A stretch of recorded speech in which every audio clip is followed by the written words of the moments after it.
नमस्कार दोस्तों, लोकसभा के 543 सांसदों का पूरा ब्यौरा इस वक्त सुप्रीम कोर्ट के अंदर लाकर रख दिया गया है। 50,000 नौकरियां दे के थोड़े सामने खड़ा जी, 50,000 नौकरियां हो गई। भगवंत मान जी की जो नई सरकार है ये नई जॉब्स देने में बहुत अव्वल है। ਮੈਨੂੰ ਇਹ ਨੌਕਰੀ ਪੂਰੀ ਮੈਰਿਟ ਦੇ ਆਧਾਰ ਤੇ ਮਿਲੀ ਹੈ, ਕੋਈ ਸਿਫਾਰਿਸ਼ ਨਹੀਂ ਹੋਈ, ਕੰਮ ਪੂਰੇ ਪਾਰਦਰਸ਼ੀ ਢੰਗ ਦੇ ਨਾਲ ਹੋਇਆ। ਪੰਜਾਬ ਸਰਕਾਰ ਦਾ ਬਹੁਤ ਧੰਨਵਾਦ ਕਰਦਾ ਜਿਨ੍ਹਾਂ ਨੇ ਸਾਨੂੰ ਓਪਰਚੁਨਿਟੀ ਲੈ ਕੇ ਦਿੱਤੀ।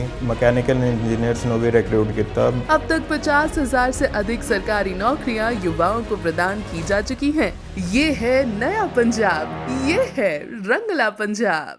और सबसे बड़ी बात दोस्तों कि 543 सांसदों में से 291 पर, जी हाँ 291 पर आपराधिक मामले दर्ज किए हुए हैं, जिसको लेकर सुप्रीम कोर्ट के अंदर पूरी जानकारी साझा की गई है। और क्या कुछ कहा गया है इस पूरी रिपोर्ट में आपको बताएंगे कि कैसे 291 आपराधिक मामलों में जो सांसद है वो बुरी तरीके से फंसते हुए नजर आ रहे हैं। क्या इनकी जो सदस्यता है वो सुप्रीम कोर्ट के जरिए रद्द की जाएगी? इस वक्त बहुत सारे सवाल लोगों के मन में उठ रहे हैं क्योंकि ये मामला अपराधीकरण को लेकर था।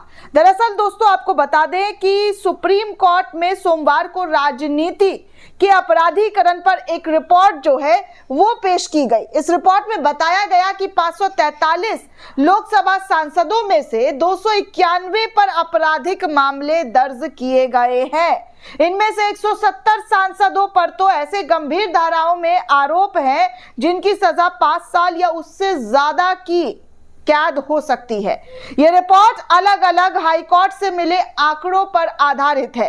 इसमें एमिक्स क्यूरी और वरिष्ठ वकील विजय हंसरिया ने जस्टिस दीपांकर दत्ता और जस्टिस मनमोहन की पीठ के सामने ये तमाम रिपोर्ट लाकर पेश कर दिया। सबसे बड़ी बात दोस्तों कि ये पूरा मामला क्या है वो मैं आपको बताना चाहूंगी। इस पूरे मामले पर जो है किस तरीके से इस रिपोर्ट को मांगा गया था। दरअसल दोस्तों हंसरिया ने बार स्थगन, आरोपियों की गैरहाजिरी और विशेष अदालतों की अतिरिक्त काम किए जाने की शिकायत जो है वो सुप्रीम कोर्ट से की थी। इस पर जस्टिस दत्ता और जस्टिस मनमोहन सिंह की बेंच ने कहा चूंकि आदेश 3 जजों की पीठ ने दिया था इसलिए बेहतर होगा कि इस मामले को भी 3 जजों की पीठ ही देखे। उन्होंने मामले को उचित पीठ गठित करने के लिए सीजीआई के पास भेज दिया और ये रिपोर्ट राजनीति में अपराध की गंभीरता को दर्शाती है और न्यायिक प्रक्रिया में तेजी लाने की जरूरत पर जोर देती है। ये देखना होगा कि आगे इस मामले पर क्या क्या कदम उठाए जाएंगे क्योंकि अब पूरा का पूरा रिपोर्ट सुप्रीम कोर्ट के समक्ष लाकर रख दिया है कि कौन से स्टेट से कौन से सांसद पर आपराधिक मामले दर्ज किए गए हैं। दोस्तों आपको बता दें कि जो आंकड़ा है बेहद चौंका देने वाला आंकड़ा है। 83 पन्नों की इस रिपोर्ट में बेहद चौंकाने वाले आंकड़े जो है वो सामने आए हैं। रिपोर्ट के मुताबिक केरल के 20 में से 19 सांसदों पर यानी कि 95% सांसदों पर आपराधिक मामले दर्ज हैं। इनमें से 11 सांसदों पर गंभीर मामले दर्ज हैं। तेलंगाना के 17 सांसदों में से 14 पर आपराधिक मामले दर्ज है तो उड़ीसा के 21 में से 16 सांसदों पर आपराधिक मामले दर्ज हैं। झारखंड के 14 में से 10 सांसदों पर आपराधिक मामले दर्ज हैं तो वहीं तमिलनाडु के 39 में से 26 सांसदों पर आपराधिक मामले दर्ज किए गए हैं। उत्तर प्रदेश, महाराष्ट्र, पश्चिम बंगाल, बिहार, कर्नाटक और आंध्र प्रदेश जैसे बड़े राज्यों में भी लगभग 50% सांसद आपराधिक मामलों का सामना कर रहे हैं जिनके ऊपर मुकदमा दर्ज किया गया है। दोस्तों हरियाणा के 10 सांसद, छत्तीसगढ़ के 11 सांसद में केवल एक सांसद पर आपराधिक मामले जो हैं वो दर्ज है। पंजाब में 13 में से 2, असम में 14 में से 3, दिल्ली में 7 में से 3, राजस्थान में 25 में से 4, गुजरात में 25 में से 5, मध्य प्रदेश में 29 में से 9 सांसदों पर आपराधिक मामले दर्ज किए हुए हैं।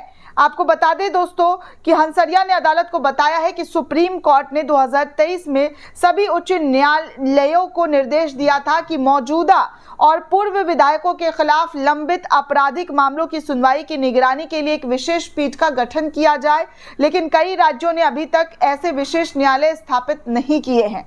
इस वजह से कुछ राज्यों में ऐसे मामलों पर सुनवाई को हुए 2 दशक हो चुका है, उससे भी ज्यादा हो चुका है, जहां पर मामले पेंडिंग पेंडिंग पड़े हुए हैं। उन्होंने बताया कि 1 जनवरी तक मौजूदा या पूर्व विधायकों के खिलाफ 4732 आपराधिक मामले पेंडिंग है। सबसे बड़ी बात दोस्तों आपको बता दें कि उत्तर प्रदेश में सबसे ज्यादा यानी कि 1171 मामले जो हैं वो पेंडिंग पड़े हैं। उड़ीसा में 557, बिहार में 448, महाराष्ट्र में 442, मध्य प्रदेश में 326, केरला में 315, तेलंगाना में 313, कर्नाटका में 255, तमिलनाडु में 220, झारखंड में 133 और दिल्ली में 124 मामले लंबित है।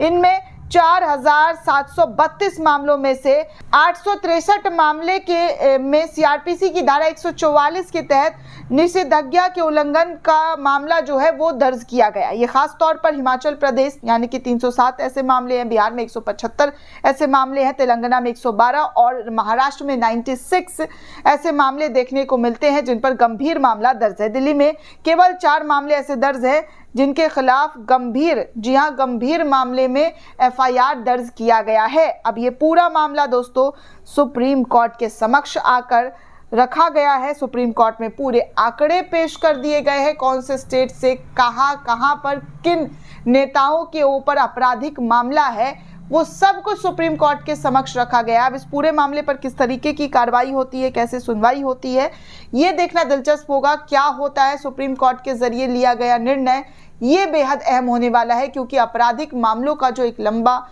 फहरिस्त इन नेताओं के ऊपर है, उससे इन पर मुश्किलों का जो बादल है वो मंडराता है या नहीं, ये आप और हम दोनों ही इंतजार कर रहे हैं कि सुप्रीम कोर्ट इस पर कैसे फैसले ले सकती है।